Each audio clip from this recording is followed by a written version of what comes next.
Boa tarde, sexta-feira, véspera de eleição, todo mundo preparado, apostos no fim de semana na cidade, todo mundo ligado, bem-vindos, Morgana, Majô, bem-vindos todos, Verane, bom ter vocês aqui. Vamos fixar o nome da... Oi, Tuca, Papis! Tudo bem, Papis? Ai, não ficou fixo. Não fixou? Não, ele subiu. Ele não tá mais ficando fixo. Ah, que engraçado, olha aqui. Pin comment. Ai, não. Não dá. Agora ele faz parte aqui, ele fica aqui. Ah, não, ele tá fixado já. Tá? Então tá bom. Boa tarde, eu tô aqui com a Morgana, né, resolvendo os últimos detalhes da nossa conversa. Hoje é um papo muito interessante que já esbarrou pela família de todo mundo durante a pandemia. Oi, Lilian Ring, bem-vinda. A gente vai falar sobre divórcio, separação, crises familiares na pandemia, com uma super advogada especialista nesses temas, famílias. O nome da nossa convidada é a doutora Renata Meissu Guimarães. Ela é fundadora da Guimarães Bastos Advogados e está há mais de 35 anos atuando em direito de família e sucessões, com significativos recursos na solução de situações complexas. O que isso quer dizer? De pessoas jurídicas e físicas, pessoais e jurídicas. Significa que ela tem vários enroscos, situações delicadas, complicadas, de família, de sucessão, situações complexas. E é sobre isso que a gente vai falar. A doutora Renata é formada pela PUC e muito reconhecida na área dela. Ela estabeleceu relações de longo termo e confiança com os clientes e foi uma das primeiras profissionais a se dedicar ao planejamento sucessório no país, que é uma coisa muito importante, a pessoa resolver dentro da sua família, na sua empresa, como vai ser a sucessão. Esse quadro todo, aparentemente, foi bastante mexido durante a pandemia, como tudo, né? A gente ficou todos muito mexidos e famílias, então, que são desenhos mais delicados e mais complicados. Eu acho que a doutora Renata vai ter muito a nos contar. A doutora Renata já entrou? Deixa eu ver se você consegue chamar ela, porque ela não está conseguindo enviar a solicitação. Tá bom. Majô, Verane, Morgana, Lilian. Ela vai sair e vai entrar de novo. Renata Meissu, tá aqui. Ah, tá aí? Então pode chamar ela. A Rani tá aqui também.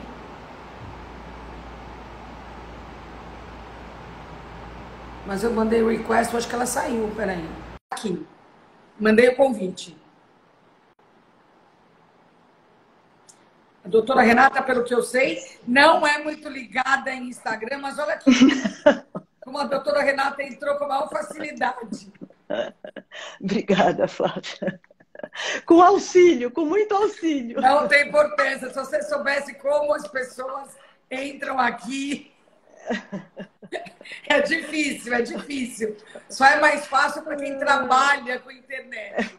Aí é um pouquinho mais fácil. Mas é uma situação que eu imagino que advogados de família, né? Médicos, tudo é difícil. Renata, bem-vinda. É muito bom ter você aqui para falar desse assunto que, na verdade, esbarrou em todo mundo, né? Questões de família na pandemia, pelo amor de Deus, esbarrou em todo mundo. Eu fui na minha Nutri essa semana, ela me falou uma frase tão engraçada. Ela falou que... Eu perguntei, como você vai? Ela falou, olha, esse ano quem não engordou, não perdeu o emprego e não se separou, tá ótimo. Tem razão. Renata, por que você escolheu um assunto que dizem que direito de família é mais delicado e mais doído, não sei se é a palavra, mas mais profundo até do que criminalista, porque mexe com questões muito profundas do ser humano, das famílias, dos homens, das mulheres, dos filhos, dos pais. Por que você escolheu esse tipo de direito? Bom, primeiro, Joyce, queria agradecer muito a oportunidade.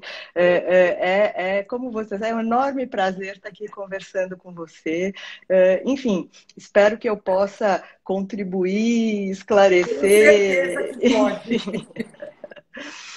Olha, eu acho que fundamentalmente eu escolhi a área de família e sucessões porque eu gosto de gente, gosto das pessoas, gosto das relações pessoais, dessa dinâmica das famílias e inicialmente eu comecei no contencioso de família, nos litígios de família, nas disputas de divórcios, separações, falecimentos, inventários,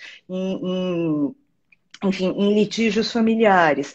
Só que em litígios familiares, num escritório empresarial, com uma característica empresarial. Então, há muitos anos, além de fazer a parte litigiosa, o contencioso, as ações dos judiciais versando divórcios, inventários, comecei a fazer planejamento familiar e sucessório. E exatamente por ter iniciado num escritório empresarial, muitas vezes também tinha um viés empresarial. Então, explica um pouco, Renata, o que é exatamente preparar essas famílias que você faz? O que você faz, na verdade, para a sucessão? Joyce. Primeiro, porque você tem a oportunidade de lidar com os patriarcas, os cônjuges, os filhos, e as histórias familiares são muito interessantes, são muito ricas, né? Tá com eco. É melhor tirar. Tira isso. Tira. Tá me ouvindo? Tô te ouvindo. Você tá me Melhor ouvindo? assim. Tá. Melhor assim, sem o fone? Sim, sim. Eu não uso também. Tá. Então, é muito interessante essa questão de você estar com o patriarca, ouvir a história familiar, a história de formação do negócio. E eu comecei porque havia o diretor jurídico de uma empresa, nossa, acho que no final dos anos 80, o diretor jurídico de uma empresa, ele queria um advogado de planejamento familiar e sucessório que não viesse da parte societária e não viesse da parte tributária. Porque muitas vezes, assim, um planejamento sucessório pode ser desde um testamento até um tratamento mais amplo, patrimonial, que acontece na organização do patrimônio, no falecimento, numa incapacidade civil, nos divórcios. E esse diretor jurídico, ele queria um advogado que viesse dos litígios, dos conflitos de família e que tivesse especificamente esse olhar e não um olhar societário e fiscal. E aí, com esta empresa, comecei a fazer planejamento familiar e sucessório no final dos anos 80. E pode ter um escopo assim, bastante interessante que vai da governança familiar à corporativa, enfim. Renatinha, o que aconteceu exatamente na quarentena? O que você sentiu agora que a gente já está há 9 meses, eu acho? Faz um balanço do que aconteceu no seu escritório com a quarentena. Quais foram as questões mais presentes? Olha, o que te surpreendeu? O que aconteceu na quarentena, né? Na pandemia? Primeiro, assim, um ano absolutamente atípico, inédito, né? O que eu acho que houve foi uma grande potencialização das situações familiares. Em que sentido? Casais assim, casais que não viviam bem em face da quarentena, confinados em casa, sem a presença dos familiares estendidos, sem trabalho físico, sem viagens, amigos, etc., aqueles casais que tinham suas questões, crises e problemas, tudo isso se potencializou de maneira grande, né? Então, mas assim, curioso, no escritório eu não tive, os divórcios continuaram, as separações, enfim, dissoluções de união estável, separações continuaram, eu não tive um volume muito aumentado, mais ou menos até setembro. Quer dizer, continuaram aqueles casos num ritmo um pouquinho maior, mas aumentou o número de consultas, no sentido de pessoas em casa cujos casamentos já não andavam muito bem, querendo informações sobre como é que funciona um divórcio,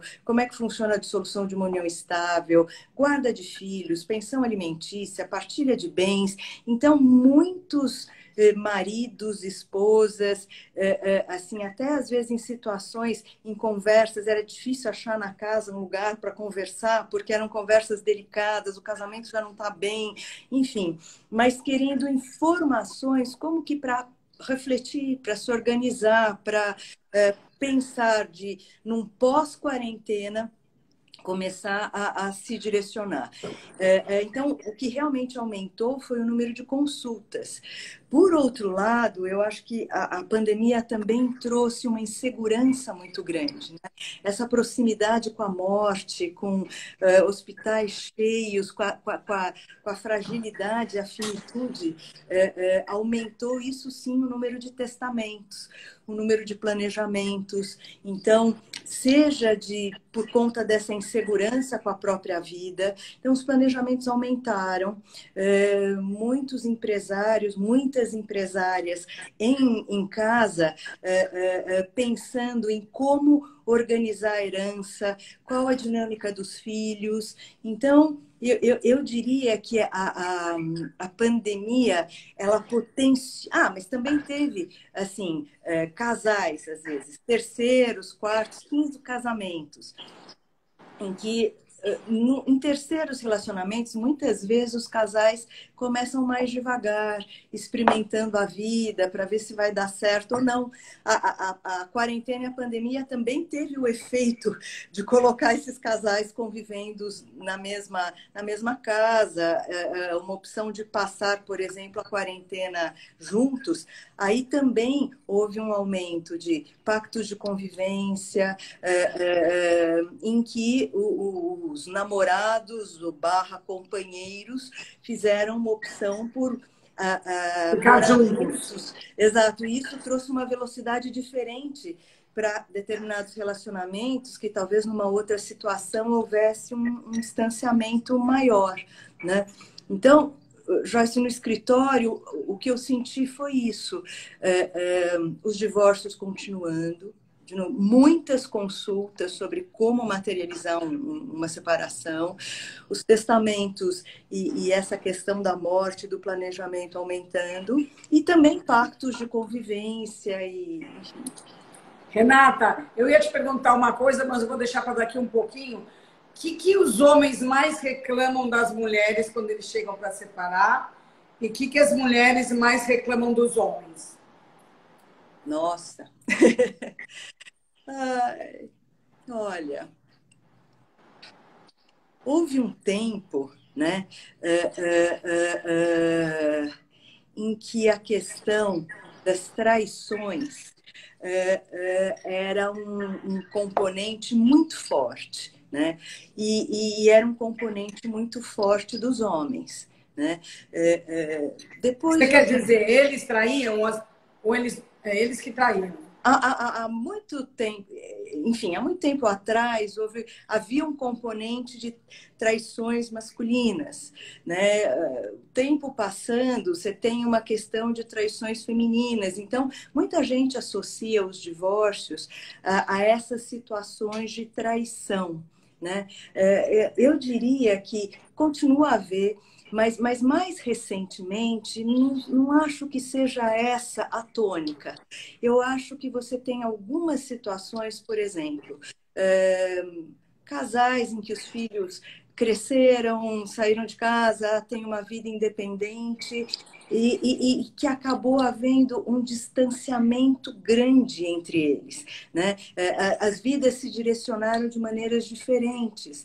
Então, eu tenho um volume razoável de divórcios em que pode até ter ocorrido, enfim, eu não estou minimizando o fato de uma infidelidade, mas eu quero dizer que são situações em que é fácil gravitar a vida em torno de filhos, da construção patrimonial, mas quando os filhos estão, de alguma maneira, encaminhados a uma certa tranquilidade de patrimônio, de vida, as pessoas voltam para os seus relacionamentos e, de repente, são parceiros com interesses diferentes, com expectativas diferentes, afetivas, de qualidade de relacionamento.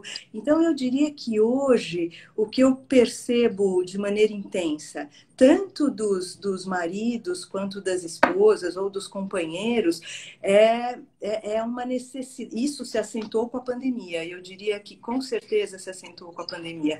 Uma necessidade de viver melhor afetivamente, de ter interesses comuns, de buscar um relacionamento amoroso, conjugal, afetivo melhor, de melhor qualidade.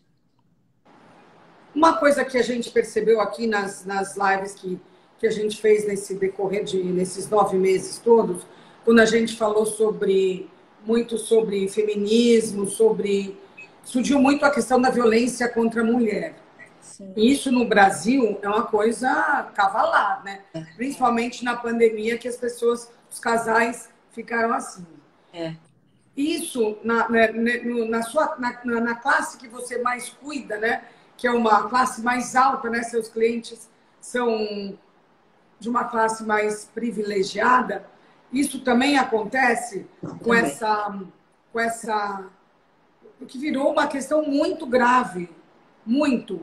E a gente está fazendo o tempo inteiro campanhas para alertar se a gente ouve barulho esquisito perto da gente, para denunciar, correr para ajudar. E aí eu fiquei pensando, seus clientes também, tem clientes suas que chegam com essa questão? Sim, sim. Joyce, enfim, uma questão muito, muito delicada, né?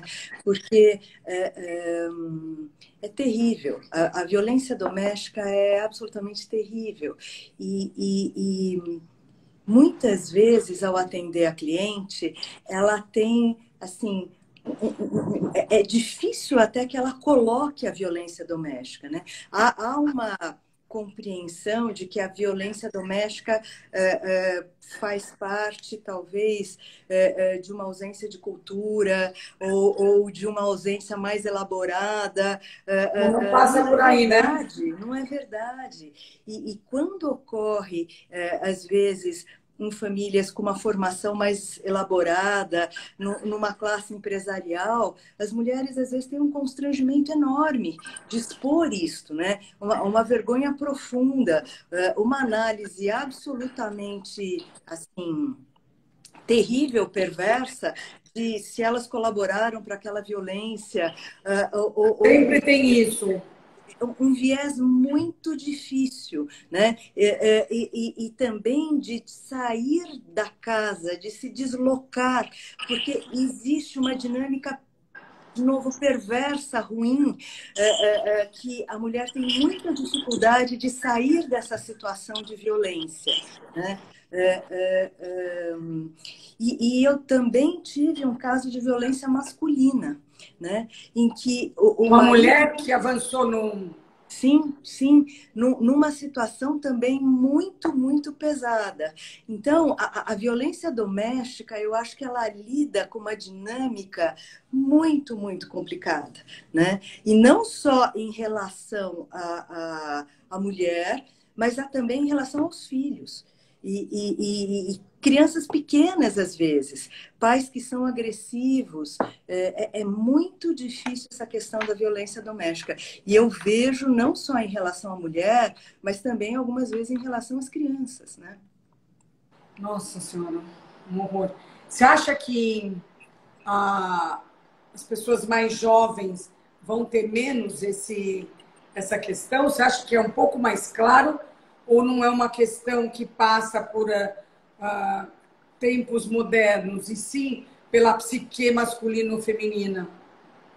Eu acho que não passa pelos tempos modernos, porque mesmo dos jovens, casais com 30 anos, com 30, 35 anos, tem essa questão da violência. Eu não diria que a violência é maior com os casais mais velhos. Eu acho que as reações são diferentes.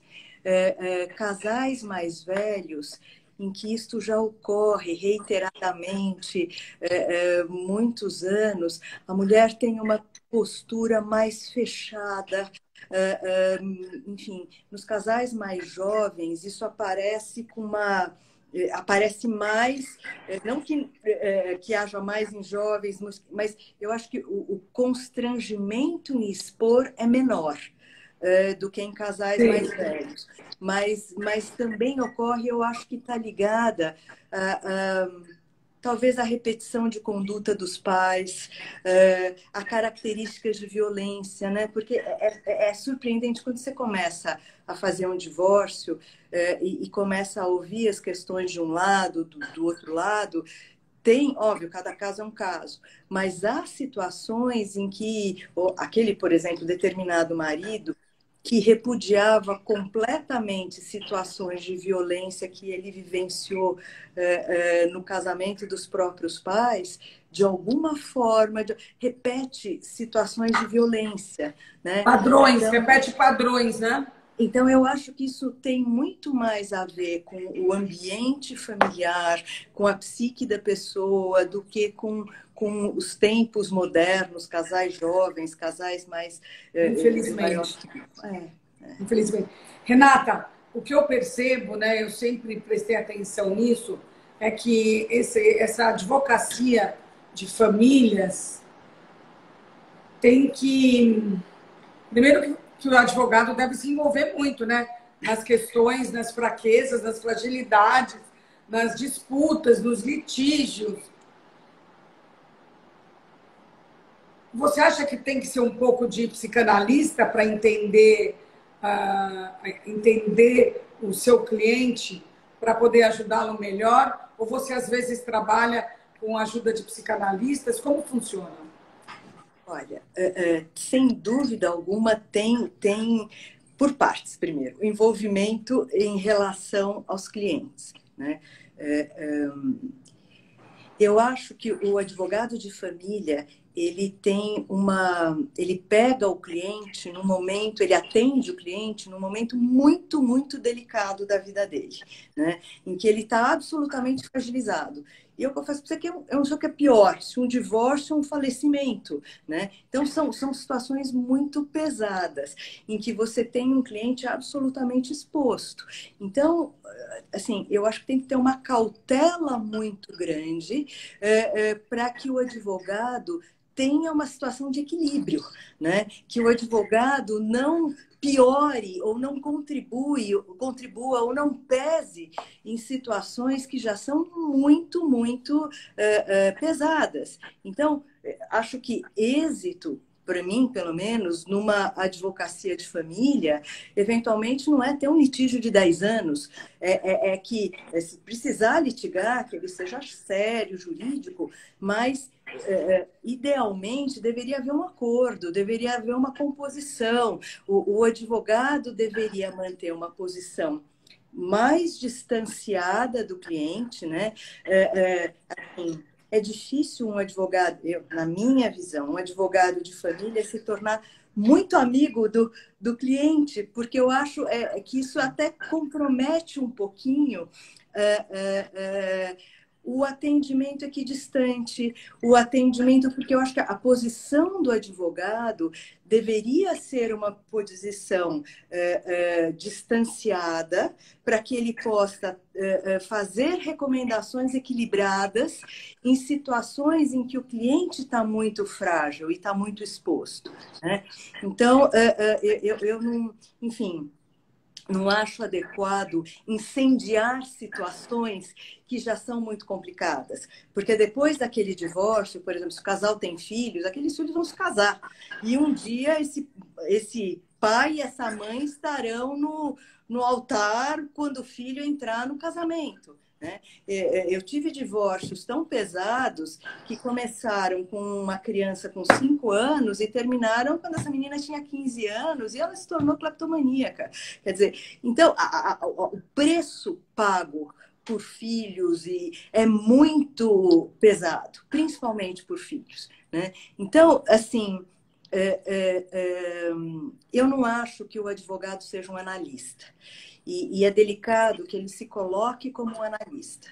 Mas eu acho que tem algumas coisas parecidas. Eu acho que ele tem que ficar um pouco mais distanciado.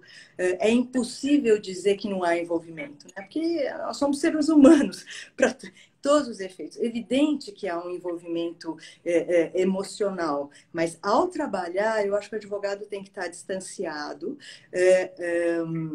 Muitas vezes há terapeutas envolvidos, terapeutas dos próprios casais, terapeutas só da esposa ou da companheira, ou só do marido. Muitas vezes nós conversamos com terapeutas, né? Há terapeutas construtivos que muito ajudam e há terapeutas que precipitam uma separação e um divórcio. Eu digo precipitam porque, embora eu seja advogada de família, eu não acho casamento e união estável uma coisa descartável. Eu acho que, por exemplo, um divórcio é porque, eventualmente, você já tentou uma série de coisas que, infelizmente, não é uma opção, é uma falta de opção. Né? Eu ia te perguntar uma coisa que passava por aí. Quais os principais motivos que levam ao divórcio? Né? Então, só terminando. Então, eu acho que não é uma falta de opção. Não é um analista, né? Aí, se há suporte de análise, algumas vezes há necessidade, eu acho que sim. Eu, particularmente, tenho suporte de análise e acho bastante válido. E converso muitas vezes com o meu terapeuta uma série de situações. Eu lembro até, tinha um caso em que eu estava muito, muito agoniada com a situação em si, que era muito delicada. Conversei com o meu terapeuta, ele falou, nossa, eu estou profundamente agoniado com a sua situação. Me deixe pensar um pouco, a gente volta a conversar. Eu acho que o suporte construtivo é muito bem-vindo. Mas você tinha me perguntado, Joyce, o que leva a um divórcio? Não, eu também... depois eu perguntei isso. O que leva a um divórcio... E quem costuma querer mais se separar? Quem fica mais... Olha quem está aqui, Camila Su. Minha filha. Ai, que amor. Oi, Camila Su, bem-vinda. Quem é que fica mais... Existe alguém que aguenta mais coisas ou tem mais resiliência em termos de sexo, homem ou mulher? Existe isso? Olha, houve muitas mudanças. Eu atuo nessa área há muitos anos, né? Eu acho que houve um tempo que... Eu diria que hoje, em vez de olhar para trás, o que eu vejo hoje? Eu acho que hoje é curioso. Eu tenho várias situações das mulheres optando pelos divórcios. Eu acho que, curiosamente, em termos de tolerância ao casamento, talvez você fique surpresa com o que eu vou lhe dizer, mas eu acho que, às vezes, o homem se acomoda mais. E, ultimamente, eu tenho visto as mulheres se acomodarem menos. Se os relacionamentos seguintes vão corresponder às expectativas, é uma outra situação. Mas o que eu tenho visto? Muitas vezes, ainda de alguma forma, se o homem não tem um relacionamento fora do casamento, e ainda que ele não esteja satisfeito com o casamento, eu acho que ele caminha. O casamento continua quando ele não tem esse fator externo. E mesmo insatisfeito vai. A mulher não. Eu acho que mesmo quando a mulher não tem uma situação externa, o casamento vai se tornando não satisfatório afetivamente, não satisfatório, porque hoje em dia você tem uma situação muitas vezes muito parelha entre os dois, em termos de trabalho, de realização profissional, de filhos formados. E eu acho que quando a mulher fica descontente com a qualidade do relacionamento dela, ela busca de maneira menos acomodada outros relacionamentos, outras vivências. Então, eu diria que hoje, eu não diria que eu faço muito mais divórcio de mulheres, mas eu faço vários divórcios em que as mulheres têm essa iniciativa de romper o casamento, né? Interessante.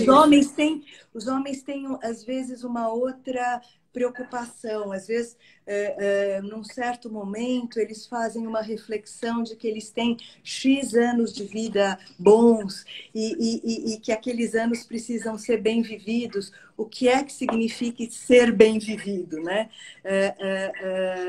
Então, eu diria hoje que as causas têm sido uma busca tanto das mulheres quanto dos homens, talvez por questões diferentes, de viver melhor. E a pandemia só depurou isso, né? Assim, se você antes da pandemia queria ter uma boa qualidade de vida, depois da pandemia, né, que decanta e sobe o que é essencial e para viver bem, muito mais, né? Renata, você tem clientes estrelados, famílias conhecidas no seu portfólio na sua clientela.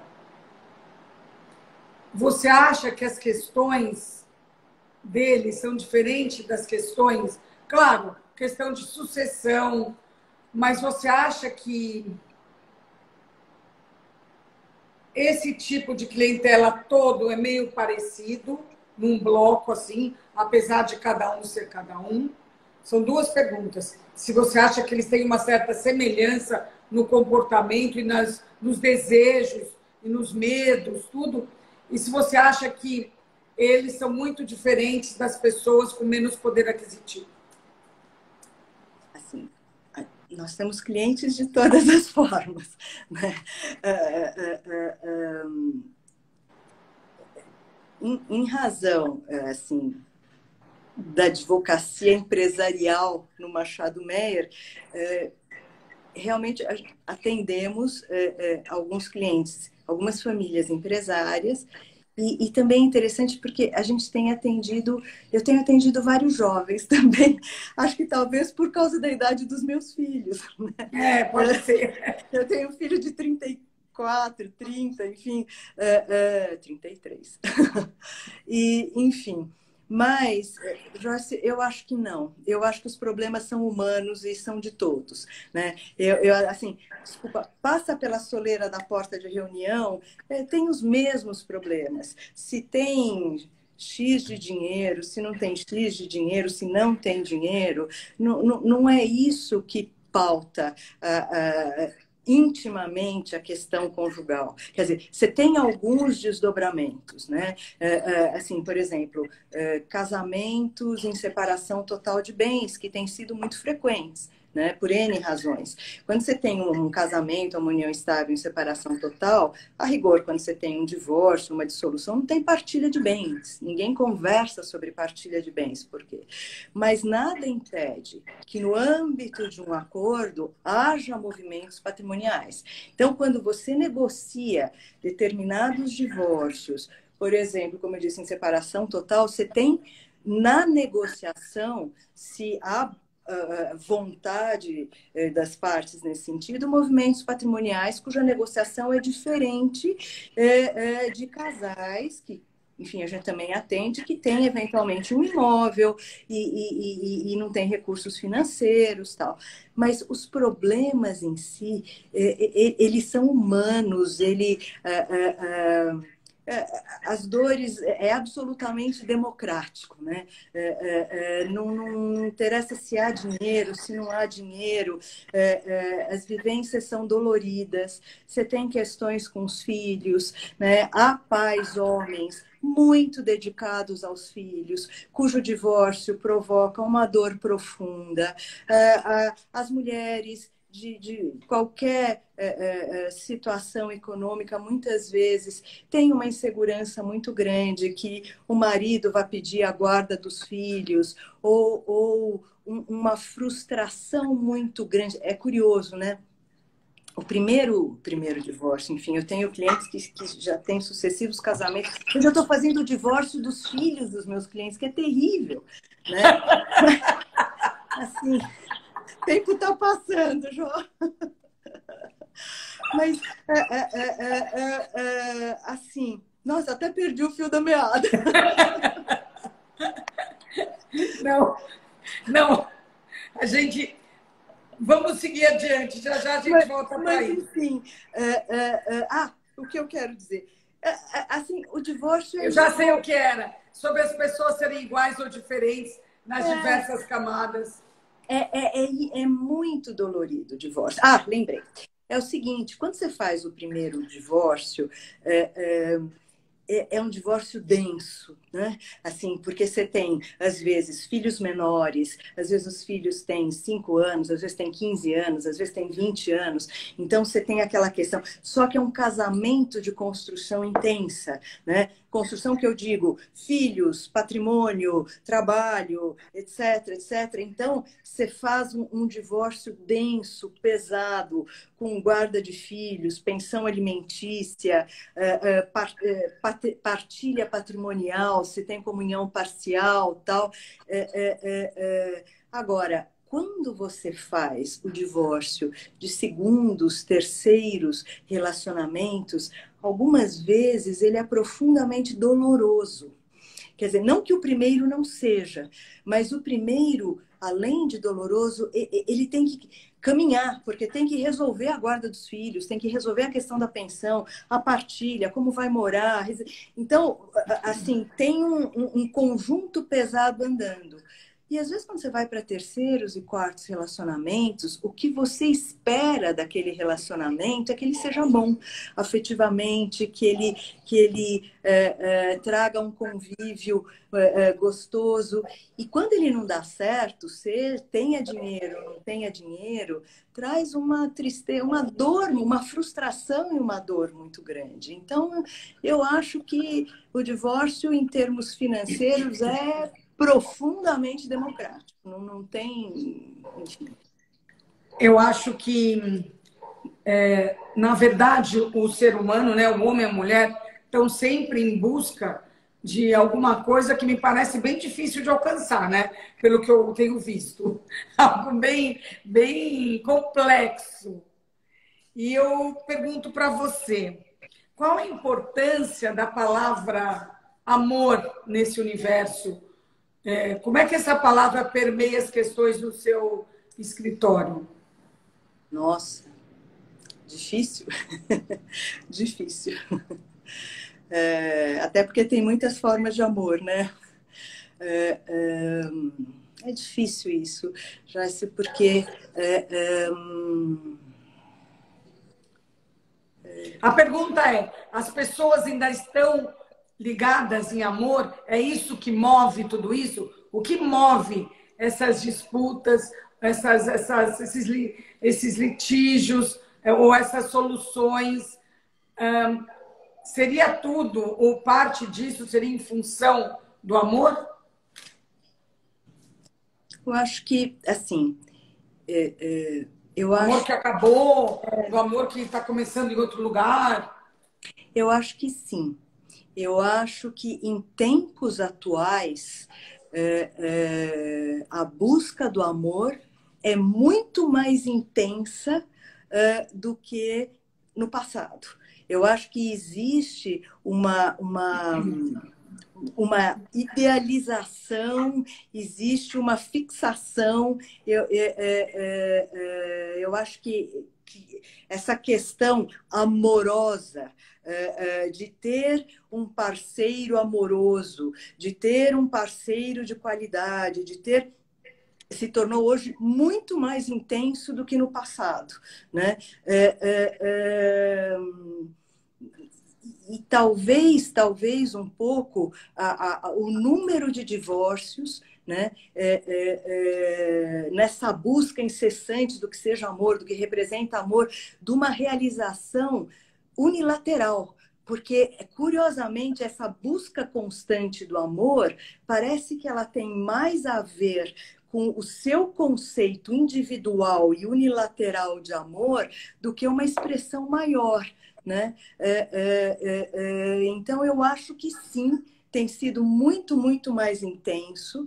Eu acho que tem um lado delicado e perigoso, porque parece que os relacionamentos subsequentes também não satisfazem, né? Então, você tem o primeiro parceiro ou parceira, o segundo, o terceiro, o quarto, mas ainda não encontrou aquele amor especial, exceto que pode estar no outro relacionamento, no outro, muita pouca tolerância, né? de olhar para o seu relacionamento, porque no fundo já não tem nenhum relacionamento longo que não tenha que ser reinventado, né? Assim, então eu acho que o amor hoje é um mote, né? Assim, como talvez a palavra propósito. A palavra propósito tem um sentido absoluto, fundamental, mas não pode ser banalizado, né? Hoje tudo tem propósito, etc. Amor também. Um casal, eventualmente, que está casado há 40 anos, que longe de ser fácil, né? E que se dedica e se debruça sobre o seu casamento todo dia, que tem crises terríveis e que consegue recasar, sair da crise. Será que isso não é um amor grande e especial do que ficar buscando, né? Então, eu acho que nós estamos em tempos de um amor especial, de um propósito especial, só que eu acho que isso tem que ser visto com muito, muito cuidado. Achei muito interessante isso que você falou. Tem mais separação hoje em dia do que tinha antes? Tem. Tem mais separação, sim. Mais separação de casais jovens, casais unidos há 5 anos, 8 anos, e casamentos da outra ponta, 20, 25 anos de casado. Eu sinto no escritório 2 situações. De novo, essa é a minha amostra, não sei se Sim, essa é. a gente está falando de você e da sua... Então, do meu lado, eu sinto... Qual é o melhor? Tem uma coisa que chama união estável, né? E tem uma coisa que chama casamento com separação de bens. Quer dizer, você tem o seguinte, você tem a entidade... Hoje, entidade familiar, ela pode ser constituída tanto pelo casamento quanto pela união estável. Então, esta união estável hoje, que é uma entidade familiar igual ao casamento, ela sofreu toda uma evolução. Ela começou no concubinato 30 anos atrás, enfim, concubinato qualificado. A situação jurídica hoje das famílias, a família se constitui tanto pelo casamento civil, né? Contrato, casa naquele determinado cartório e tal, quanto pela união estável. E atualmente são equivalentes, ou seja, o divórcio no casamento civil e a dissolução de união estável são equivalentes. você discute pensão, você discute regime de bens, você tem a questão da herança, não só os cônjuges são herdeiros entre si, como os companheiros na união estável são herdeiros entre si. Então, uma situação são as duas figuras jurídicas que caracterizam, que ensejam, que criam a família, o casamento civil e a união estável. Separação total é o regime de bens. Você tem 4 regimes de bens e eles podem existir tanto no casamento civil quanto na união estável, né? Hoje, se você casa e não faz um pacto, você casa em comunhão parcial de bens. Da mesma forma, a união estável. Se os namorados começam a conviver e o relacionamento é público, contínuo, duradouro e com o objetivo de constituir família, ele também vai se configurar numa união estável. Então, e o regime, se não for pactuado, ele será comunhão parcial. Para você ter separação total, seja no casamento, seja na união estável, você precisa fazer um pacto antinupcial, anterior às núpcias no casamento, e um pacto de convivência na união estável, né? Hoje, a única diferença entre casamento e união estável é a formação. Casamento é formal, você casa X no dia 27 de novembro, etc. A união estável, o namoro vai andando. Num dado momento, ele muda de patamar, aí ele adquire estabilidade. Só que é delicado, porque os efeitos não começam da estabilidade em diante. Eles se iniciam naquela situação em que o relacionamento mudou de patamar. Não é no D0 do relacionamento, mas depois de um período de namoro, havendo estabilidade, a comunhão parcial, ou seja, o relacionamento não pactuado, os efeitos começariam daquela mudança de patamar em diante. Né? Renata, e uma outra coisa que mudou na nossa legislação nos últimos tempos são os casamentos com pessoas do mesmo sexo. Sim. Isso já chegou no seu... Você já sentiu isso no seu escritório? Muito. Faz parte. Enfim, já há bastante tempo você tem uniões estáveis heteroafetivas e homoafetivas, e da mesma forma, casamentos civis, homoafetivos, heteroafetivos, os relacionamentos, tanto heteroafetivo como homoafetivos, bastante frequentes. Tanto as uniões, né, os casamentos, as uniões, quanto os divórcios e as dissoluções de união. Né? Faz uma comparação entre casamentos homoafetivos e comportamento dos homoafetivos e heteroafetivos, tanto no contrato de união quanto no contrato de separação. Eu tenho uma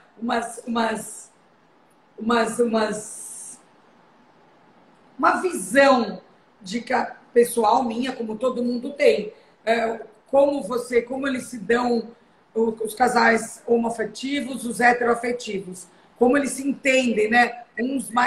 Os homos aparentemente mais do que os héteros. Então, eu quero te perguntar se no seu escritório, qual a diferença desse tipo de casais, tanto na hora de fazer a união estável, quanto na hora de separar? Olha, é curioso. Na hora de fazer a união estável, eu lembro uma vez, um dos primeiros pactos de união estável que eu fiz. Eram companheiros, né? Eram homens. E trabalhando no escritório e tal, a hora que eu entrei na sala de reunião para assinatura da escritura, do pacto, uma delícia. Tinha brigadeiro, bolo, champanhe, fotografia, assim...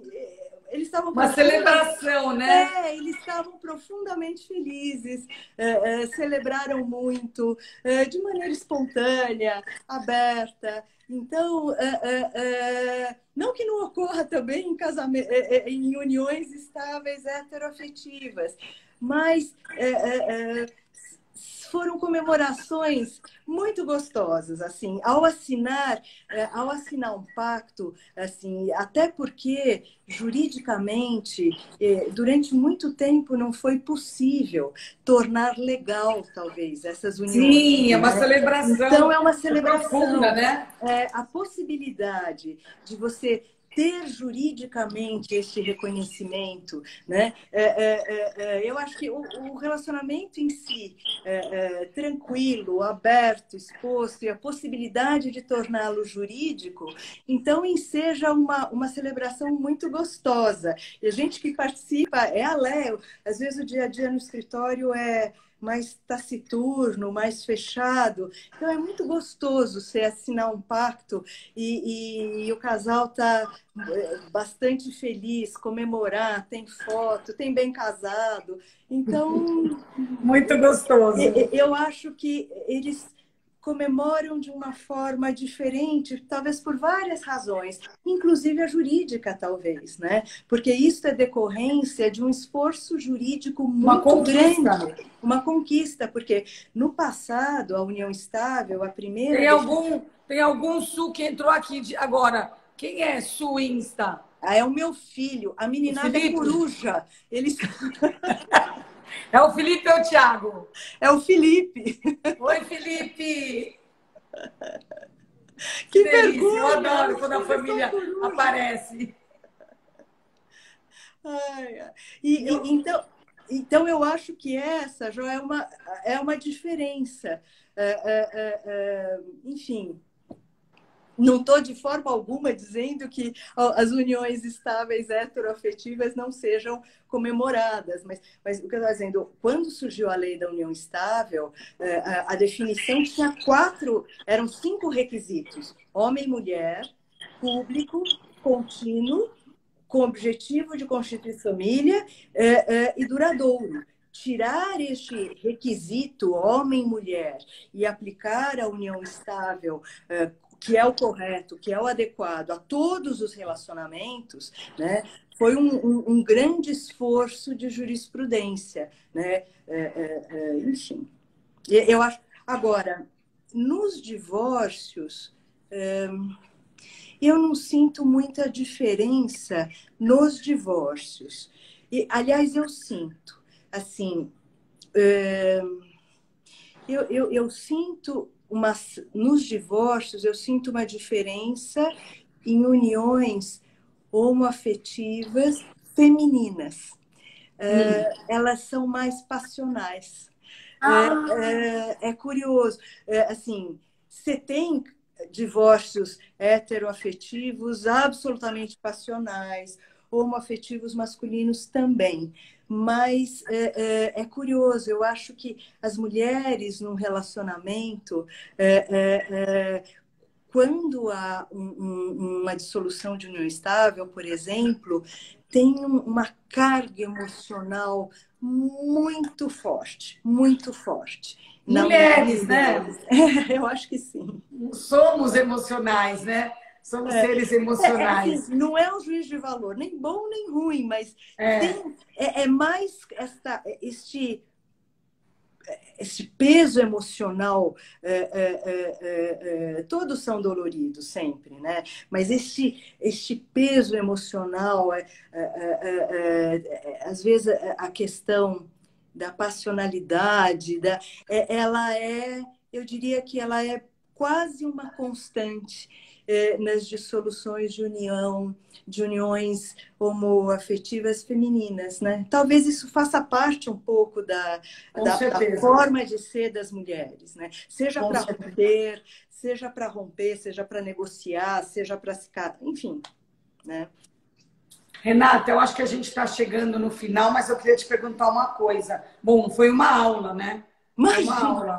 Foi uma aula, mas uma aula boa, uma aula... Eu vi as pessoas comentando aqui como você fala bem, como você explica bem. Mal sabem elas que você é a melhor desse país. Mal sabem essas pessoas.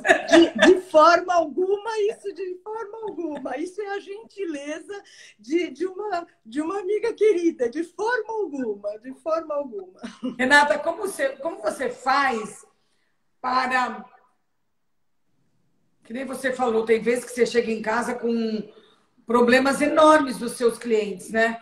Que você tem que resolver, que você, de uma certa maneira, acaba se envolvendo como ser humano, tudo. Como você faz para tirar isso e voltar para a sua vida, da sua família, do seu lar, da sua casa? Qual é a sua ferramenta? Difícil, porque eu sempre falo para os meus filhos que eu acho que devia ter uma academia entre o escritório e a casa, né? É muito difícil. E eu ando até preocupada, porque cada vez eu trabalho mais. Cada vez eu trabalho mais. Eu não sei responder essa pergunta. Amei! Amei a sinceridade. Olha, se alguém tiver uma dica, eu agradeço. Nós vamos pensar aqui coletivamente, todas as pessoas que estão aqui e que depois vão entrar muito mais gente, porque quando a gente está ao vivo, não entra muita gente, mas depois fica lá no IGTV e muita gente vai e um espalha para o outro, um dá a dica e eu vi assim, tanta gente aqui gostando, então a gente vai se esforçar para te dar algumas dicas, tá? A minha dica é realmente fazer exercício físico. A minha dica, eu aprendi com os médicos do HC. Para esse estresse todo da pandemia, eles treinam às 5 da manhã. Uma corre e faz bicicleta e faz triatlo. A doutora Luciana Haddad. A doutora Ana Sara Levin rema. E quando fechou a cidade universitária, o grupo dela mandou para a casa dela, ela pôs no jardim um remo mecânico. Não, porque eu acho que, enfim, eu preciso confessar que eu não gosto de atividade física. É um absurdo que eu estou falando, até porque eu precisaria Mas é uma verdade. Mas é uma verdade. Mas eu imagino que a melhor forma seria... porque... Suar. Por mais que você se mantenha equidistante, depois que, por exemplo, você termina uma reunião com o cliente, muitas vezes a sensação é física, de que o cliente lhe traz aquele conjunto de problemas, ele lhe coloca isso, o cliente levanta da sala de reunião e você fica com aquele conjunto... Ele vai para a vida dele, assim, ele né? vai para a vida dele e eu fico olhando e falei, nossa, por onde eu começo? Assim...